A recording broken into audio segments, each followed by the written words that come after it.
Things looked a lot different today. About an inch or so.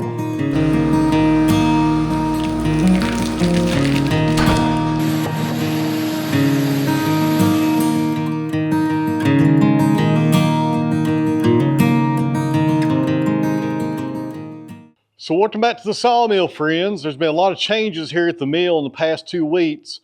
Before I show you guys that, we got some logs coming in right now. You guys hang in there.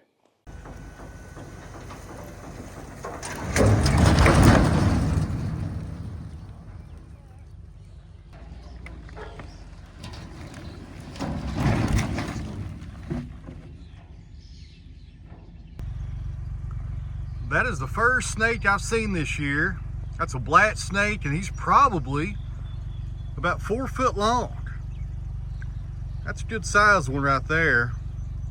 Here at my farm, we like black snakes. They kill stuff that we don't like. All right, friends, this right here is going to be interesting.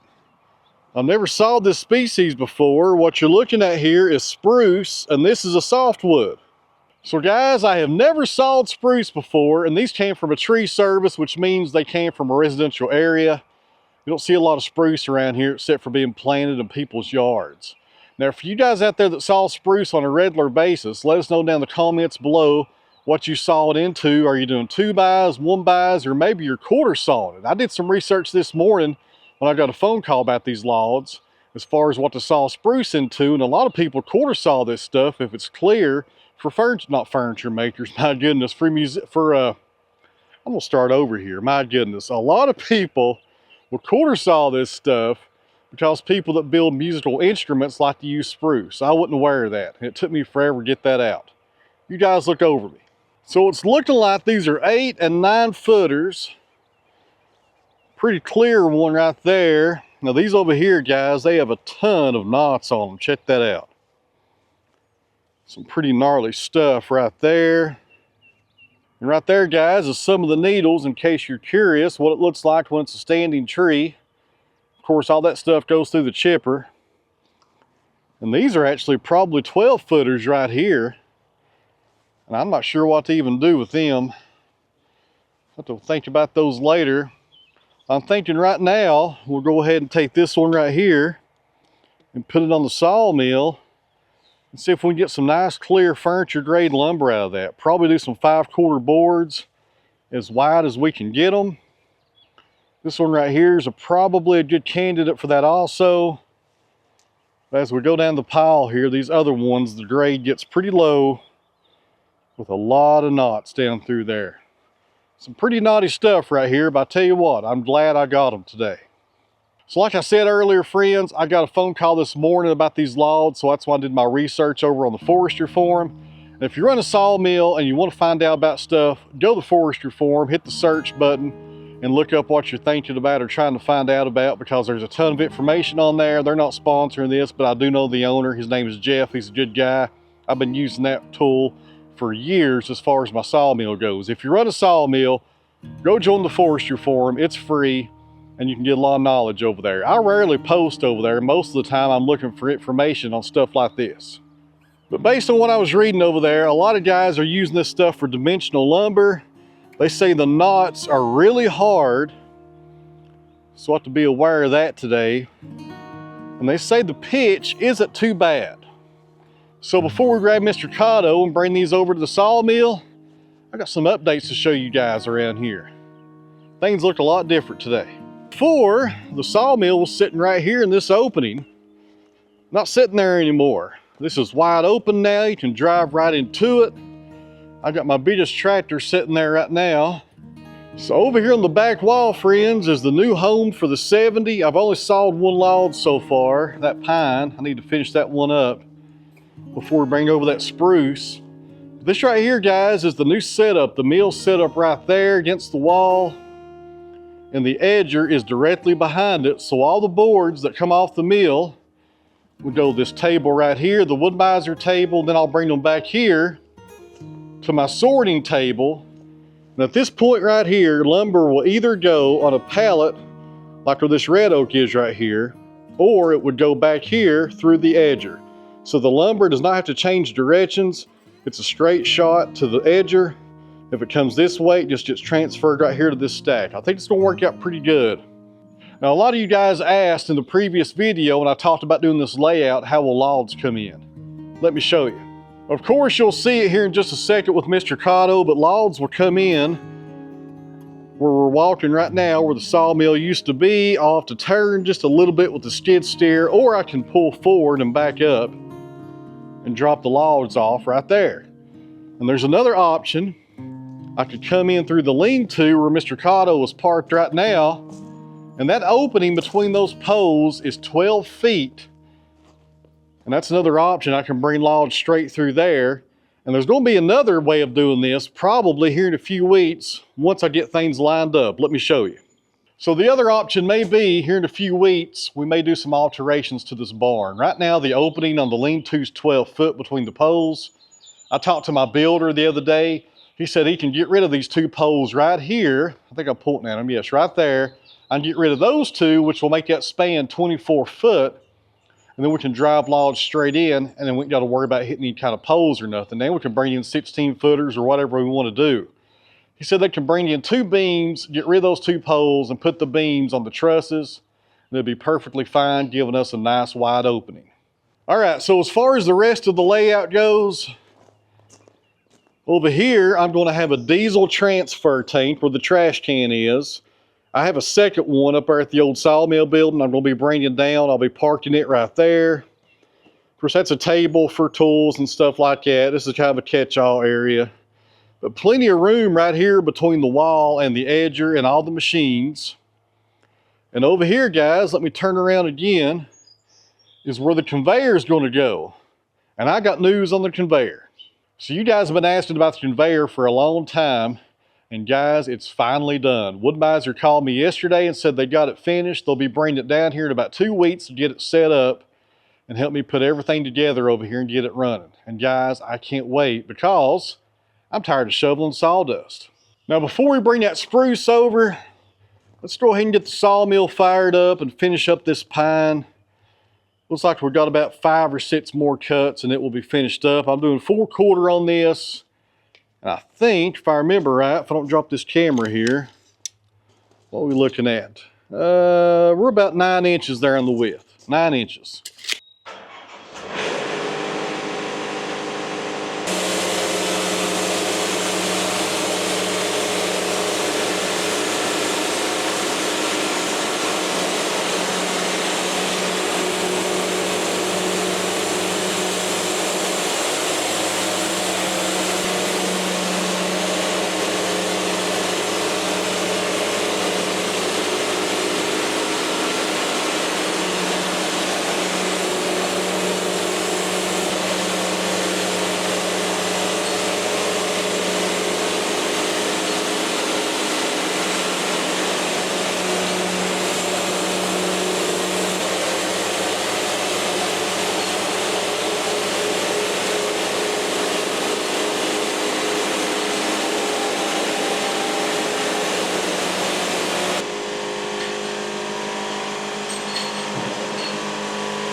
All right, guys, got that pine finished up, and I have a problem with this roller table right here.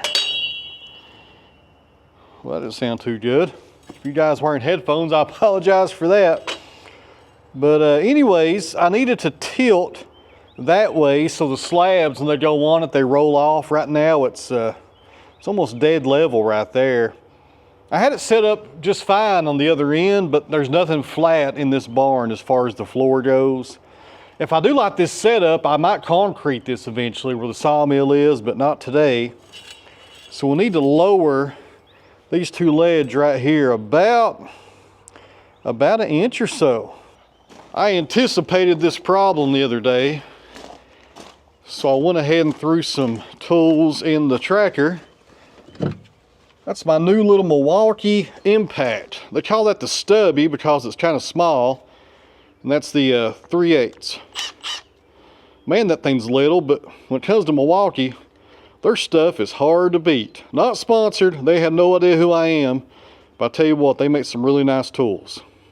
I used to run DeWalt stuff primarily, and it worked just fine. It just seems like these Milwaukee batteries last longer. Maybe it's just me. I have no idea what size we need. I know it's going to be metric. Let's try number 14. And we got a winner, number 14. All right, I actually lowered that about 2 inches. That should be enough. Oh yeah, good deal. All right, friends, real fast while Mr. Cotto's warming up, I made another change to the layout down here. I got the mini skid steer over there now on the other side of the edger. There's plenty of room over there. I'm not sure why I didn't do this in the first place. And that opened up this right here a whole lot wider. So now when I bring logs in, I've got plenty of room to bring them in right here, and I don't have to take the tractor and back it out of the way. Small improvements, guys, and I may change things more as time goes on, but if you guys see something that I'm not seeing, let me know down in the comments below. Thanks in advance.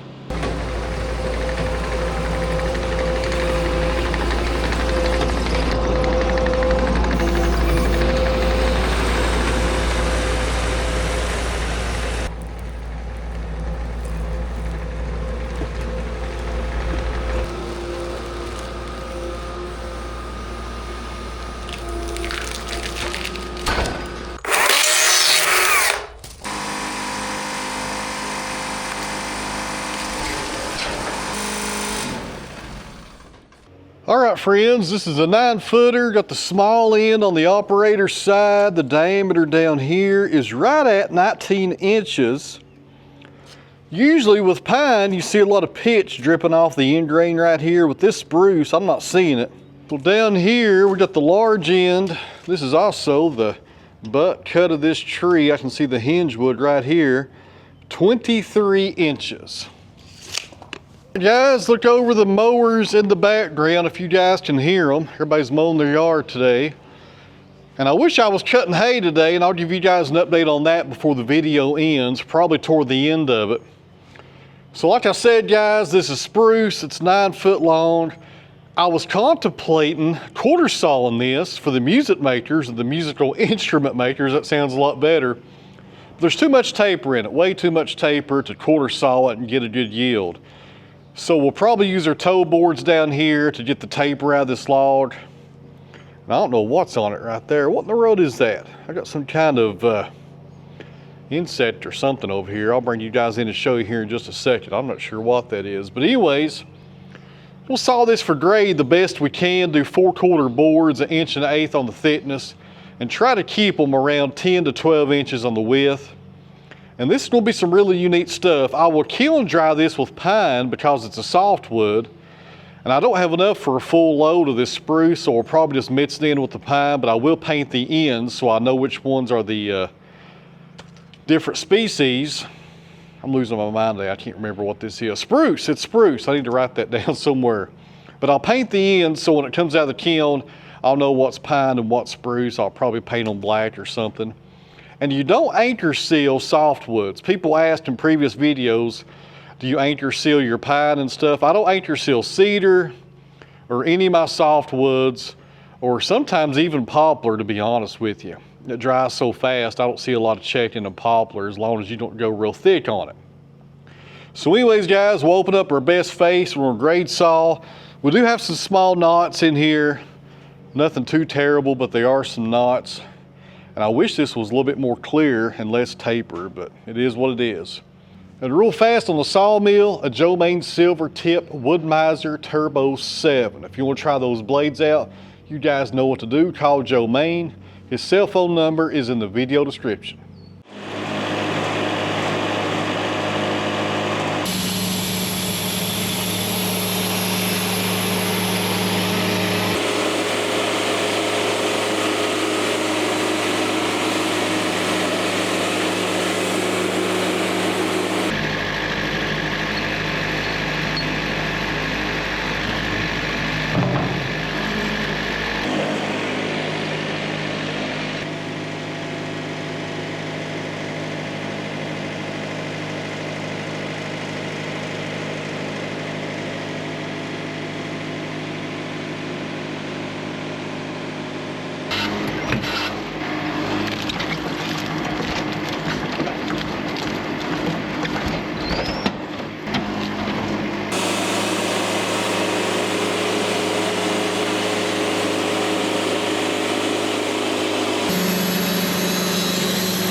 So this species, friends, has a really light color to it.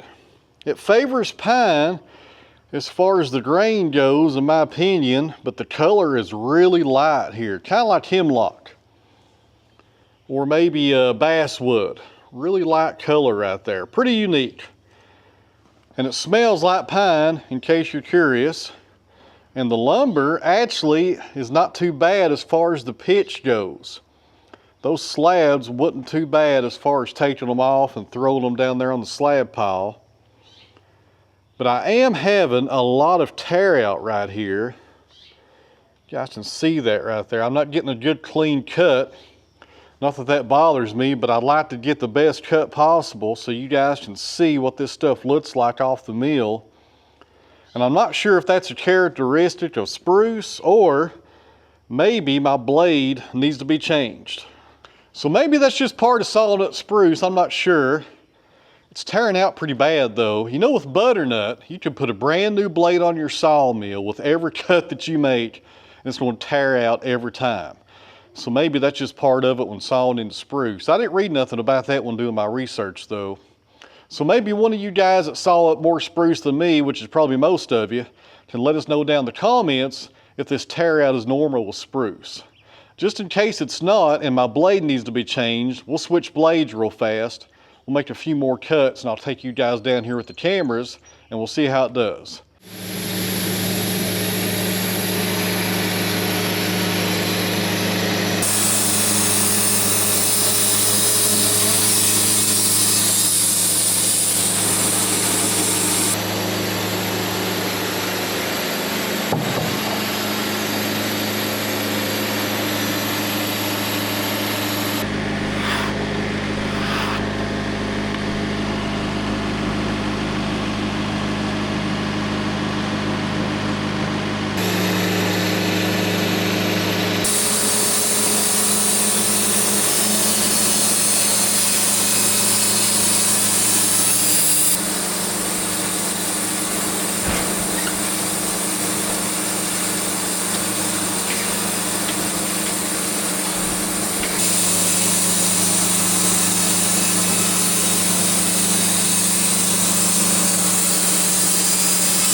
Well guys, even after the new blade, of course you guys saw it in the footage, we're still getting some tear out on this spruce right here, but that's okay.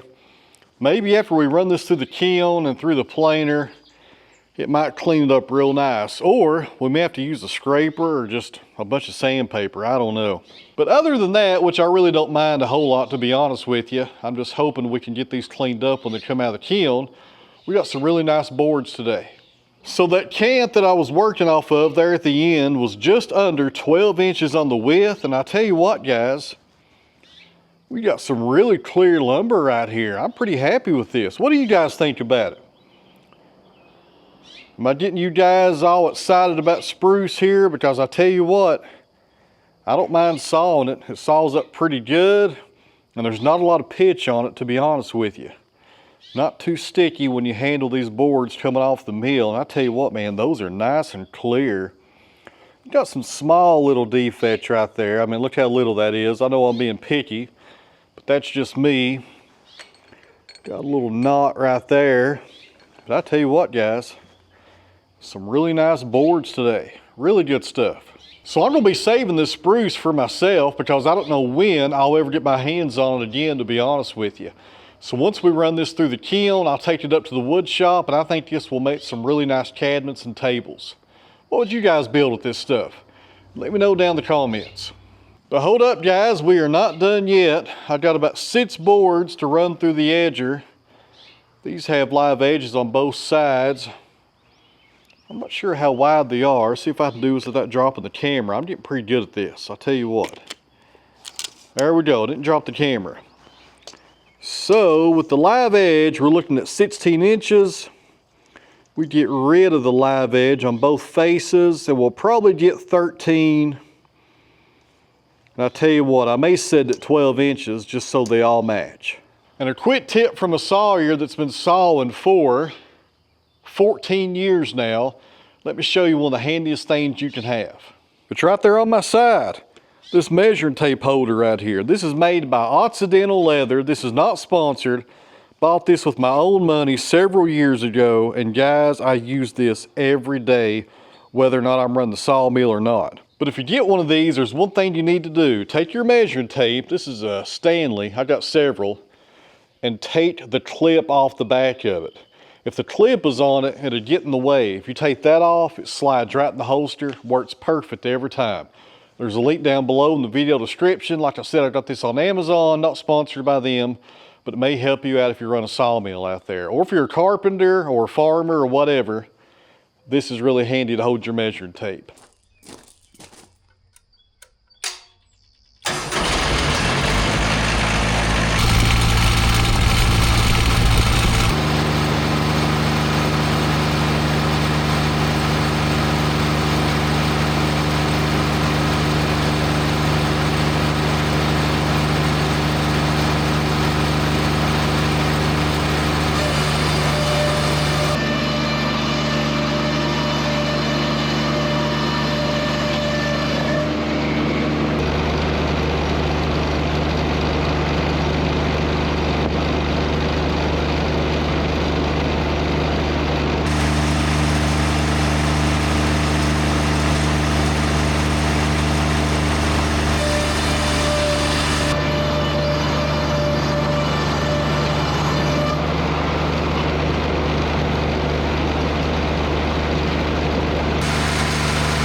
$138 board feet out of that log, not too bad. I need to build some pallets though and bring down here. I was dead stacking a lot of this lumber on top of this red oak. Most of it's over here still on the sawmill. I need to go build about 10 pallets and have them down here all the time. I'm always out of pallets, it never fails. So I was sitting here taking a look at this lumber, and it just dawned on me what it looks like, in my opinion. And I can't believe I didn't think of this earlier, but I'll tell you what, guys, this lumber really resembles cypress. Now, some of you guys may not agree with me, but I've been around a lot of cypress down at Jake Dean's Sawmill down in Rents, Georgia. He saws a lot of cypress down there. And I tell you what, this stuff right here really resembles cypress. Looks pretty close to it in appearance and also in the color of it. What do you guys think? All right, guys, before I head out of here and head up to the house and eat dinner, and guess what we're having tonight? Kraut and weenies. I'll try to put a picture up here at the end of the video to show you guys what we're eating. But if you never had kraut and weenies before, you're missing out. But anyways, before I head up there and eat more than I probably should, let me show you the hay field. It's ready to be cut, but the weather's not cooperating. So the hay's looking really good. Like I said, it's ready. And this is the largest hay field that I cut. I've got several here at the farm that I fertilized. This one is about 7 acres. It goes over there to those houses. And over there to that tree line. I own the other side of the tree line, but that's a different field. This one's about 7 acres. But I tell you what, friends, everything is looking really good. I didn't see any Johnson grass yet this year. There's probably some hiding in there, but it's looking pretty good. I put 300 pounds of triple 19 fertilizer per acre this year. And it shows, I tell you what, it's looking really good right now, really good. So I bought this farm last summer and we cut hay off of it 2 times. The first cutting, we got 35 round bales. The second cutting, we're not going to talk about it, wasn't too good because it was pretty dry and I think I cut it too early. But anyways, I moved here in 2018 and there was a gentleman across the road that cut this hay field for the owners then, and I never seen him put fertilizer on it. Never seen him do nothing, no lime or nothing. He just cut it every year to feed it to his cows. And I tell you what, guys, I'm not just saying this because it belongs to me, but this is the best this field has ever looked. It looks really good. And I tell you, it is ready to go. There's a lot of clover in there, some Timothy grass, all kinds of stuff in there. It looks fantastic, and it's ready to be cut, but there's one problem. And that problem is the weather. So right now in East Tennessee, it's getting to be the end of May, and the high today was only 61 degrees. It's pretty low for this time of year for us. Usually it's in the 70s and upper 80s right now, which usually I wouldn't complain about, but it needs to be pretty warm for hay so it can dry out once you cut it. And the other problem with the weather is, I don't know if I mentioned there's 2 problems. That's the first one, is the temperature. It's not warm enough. And the second problem is too much rain here lately. We've been getting scattered thunderstorms and rain in the middle of the night for the past probably 3 or 4 weeks, scattered throughout the week. You may have 2 days of no rain, then you'll have 4 days of rain every day, which isn't a bad thing because, of course, that's one reason we got a good crop this year. But I need 3 days of dry weather and hot weather to get this hay cut and get it put up. And I'm not sure when it's going to happen. I was talking to the farmers down the road that have been cutting hay longer than I've been alive, and they're telling me it's probably going to be early June before we have some decent weather and we can get the hay put up. Probably going to be a few weeks, but it is what it is. Ain't nothing you can do about it. All right, guys, I guess I'm done for the day. I'm going to head up to the house and eat some kraut and weenies and call it a night, and I guess I'll edit this video. So in closing here, friends, thanks for watching. I really appreciate it. And don't forget, there's a link down below to this measuring tape holster. You will not regret buying it. You don't have to own a sawmill to use one of these. They work great. And once again, not sponsored by them, just trying to help you guys out. So once again, thanks for watching. I really appreciate it. And I'll see you guys back here tomorrow because we're going to get the excavator out and the new flail mower. Flail mower, is that right? Yeah, the flail mower that goes on the excavator, the Bomb-A-Light flail mower. I think I'm saying that right, the MX230. We're going to put that on the excavator tomorrow. We also have to change the oil on the excavator before we can even do anything. So that's coming up in the next video, and I'll see you guys soon. Thanks for watching.